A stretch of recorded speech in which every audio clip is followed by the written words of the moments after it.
hadn't seen my friend Zach in a long time.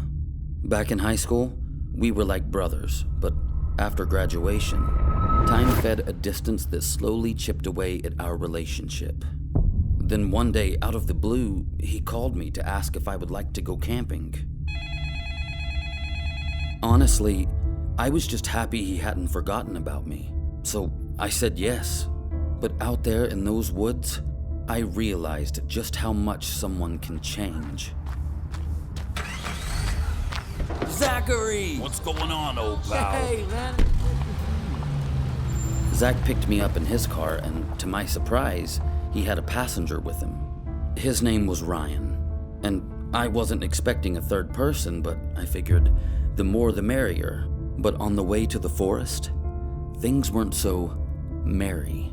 I mean, the conversation in the car was casual at best, not exactly the reunion I'd expected.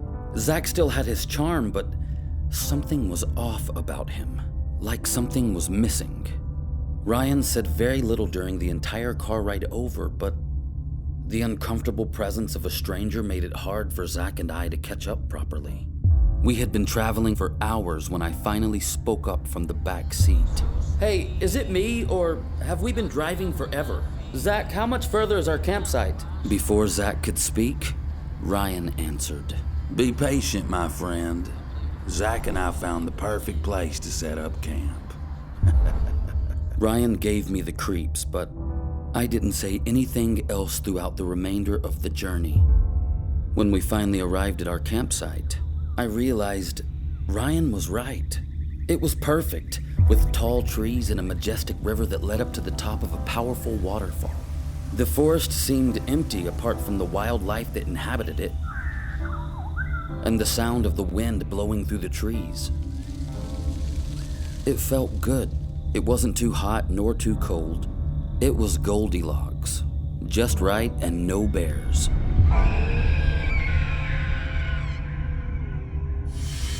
So, there we were.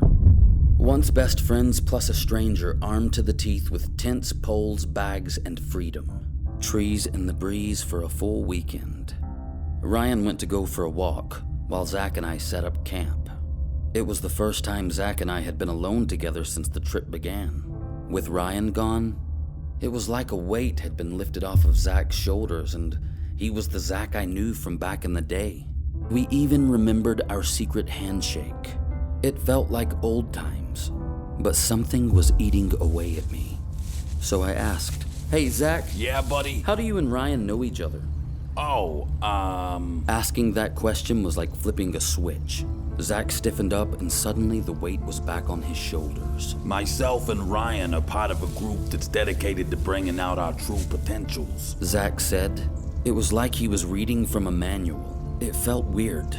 What do you mean, like some kind of self-help group? I asked, trying to understand what Zach was saying, but Zach wasn't the one who answered. The self-help group's for the weak, and we're far from weak, Ryan said sternly, returning from his walk. He was carrying a large satchel. The tension was back. I was uncomfortable with how they were looking at me. I apologized if I had meddled in something private, but they just stood there staring at me with this look in their eyes. It wasn't quite hate, but rather a look that expressed hunger, like wolves staring down their prey. The silence was broken when Ryan emptied the satchel he had. In the satchel were 2 railroad spikes, a butcher's knife, and a rope. My heart skipped. This was no longer a camping trip. When I looked back up, Zach threw a chemical-soaked rag over my mouth and everything turned black. Hey, look. Hey, everything okay? I just wanted to say, Yeah? I'm sorry I have to do this to you. What? What are you talking Come about? here. Zach, what the? What are you? Don't fight it. You get him, Zach. Hey, just go to sleep, old pal. Take your sacrifice. This'll all be over soon.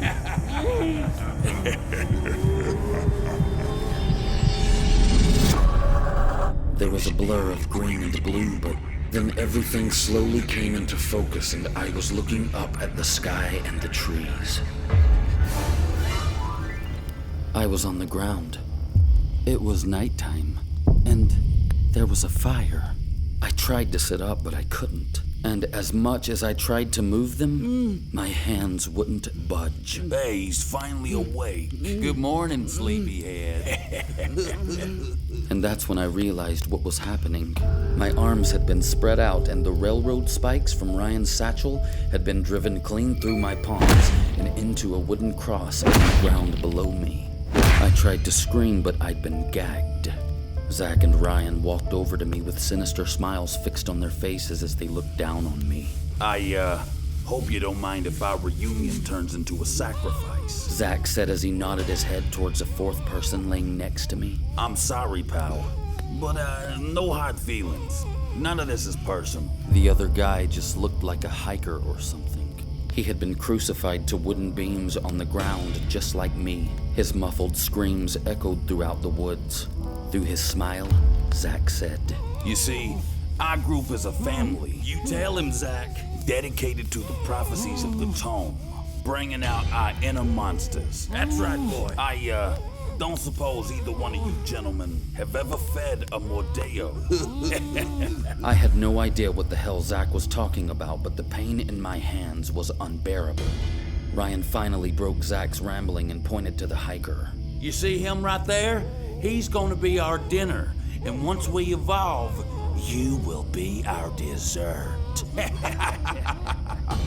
Then Ryan walked over to the other wooden cross and slit the hiker's throat. The muffled gargling screams trailed off into silence and the sound of dripping blood. Zach pulled out a rusted butcher's knife and began hacking into the hiker's stomach. Yeah, you get him, Zach. It's supper time, boy. Zach and Ryan pulled at the opening of the hiker's abdomen until an assorted mash of pink flesh and red intestines spilled out.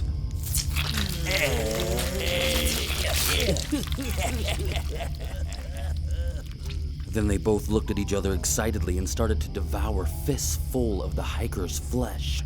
Zach looked right at me as he tried to chew down a piece of intestine and said, You know, you really are doing us a great service. You can say that again. You're a true friend. Then Zach and Ryan started coughing as if they were choking on the bloody human remains. Suddenly, their coughs turned violent as they keeled over onto the ground and started to convulse uncontrollably. Through horrifying screams, Zach and Ryan both clawed at their faces until spiky-boned antlers jutted out of their foreheads. Their jaws elongated right out of their faces until they no longer looked human. Their hands turned blood red as their fingernails transformed into long claws. Their final form was monstrous. This was the evolving that they were talking about. I knew then that I was looking at a Mordeo. 2 of them. Suddenly a third Mordeo emerged from the thick trees and roared a primal scream.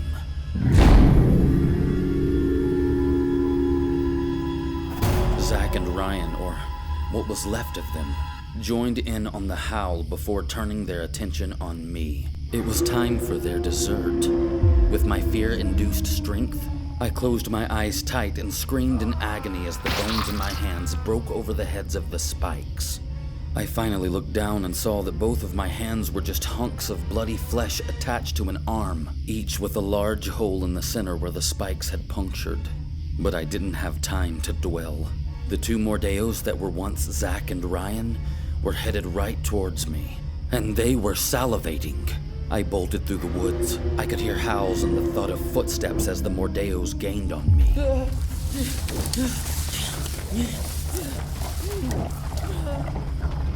I ran as if there were battery acid pumping through my veins, but it was no use. The Mordeos were just too quick for me. When I had reached the end of the trail, I was standing at the top of the waterfall. It must have been at least 100 feet straight down to the jagged, sharp rocks protruding through the rapids below. I was stuck. The 3 Mordeos emerged, pushing my back to the edge of the cliff. I could tell which one of the beasts was Zach because he still had on part of his green hoodie. I had to make a decision. Jump or face the evil creatures before me. Life choices. Zach stepped forward and reached out his hand as if he wanted to do our secret handshake. I I thought maybe there was a fraction of humanity left in him, so I decided to take a leap of faith and I extended my arm. But I was completely wrong. Zach quickly grabbed my arm and chewed at my mangled hand. The other Mordeos moved in to take a bite of me. But as Zach violently chewed at my hand, the skin loosened near my wrist and I was able to break away by severing my arm from my hand. Zach, let me go!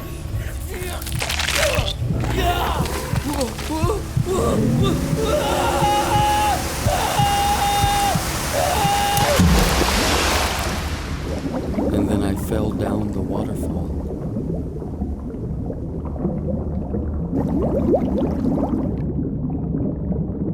But I didn't die.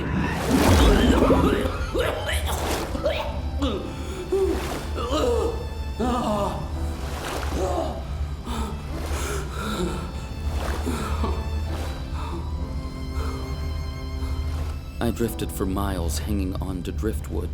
I fell in and out of consciousness due to severe blood loss. I don't know how I didn't drown. Eventually, I washed up on the banks of a nearby local canoe rental house. They took me in and cleaned me up. At first, they thought I must have escaped a bear attack and fallen into the waterfall or something. But when they saw the injuries to my arms, they knew that it wasn't a bear that had attacked me. They knew the wounds were deliberate, but I knew these wounds were caused by Mordeos.